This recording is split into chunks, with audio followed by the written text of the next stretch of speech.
சண்டை போட்டுக்கிட்டு அங்க கோச்சிக்க முடியாம நேரா இங்க வந்து நம்மள பார்த்தோம்னா லொன்னு விடுறவங்களும் இருக்காங்க. இப்ப குழந்தையோட போல இது மாதிரி கேசுங்க நிறைய. ஆமா, குழந்தைய ஏன் தூக்கிட்டு வர்றாங்க? குழந்தை தானங்களா அது. இவன் பண்ற அயோக்கியத்தனத்தை வீட்டுல போய் சொல்லாத பாருங்க. உங்களுக்கு என்ன வேணும்? உங்க பேச்சையே நிறைய கேட்கணும் போல இருக்கு. நான் தானே பேசணும், நீங்க தான் சாப்பிடலாம் இல்லையா? 2 மசால் தோசை கொண்டு வாங்க. மசால் தோசை? மசால் தோசையா? ஏன், என்ன தயக்கம்? இல்ல, எனக்கு பிடிக்காத எதிரிக்கு கூட இந்த ஹோட்டல் மசால் தோசை நான் தரமாட்டேனே, அது எப்படி உங்களுக்கு? நான் இது யாரு உனக்கு தெரியுமா? தெரியுமே, வீடு இருந்தும் கூட இங்க வந்து கல்லையும் மண்ணையும் தீங்கணும்னு தலையில எழுதிருக்காது. நான் எப்படிங்க மாத்துறது?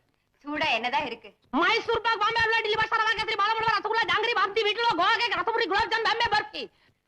கண்ணை மூடிக்கிட்டு அப்படியே ஒப்பிக்கிறீங்களே? 25 நாளா நான் இதே தானே சொல்லிட்டு இருக்கேன். நீங்க சொல்றது ஒண்ணுமே தெரியலையே. சாப்பிட்டு பாருங்க, அப்பவும் ஒண்ணும் தெரியாது.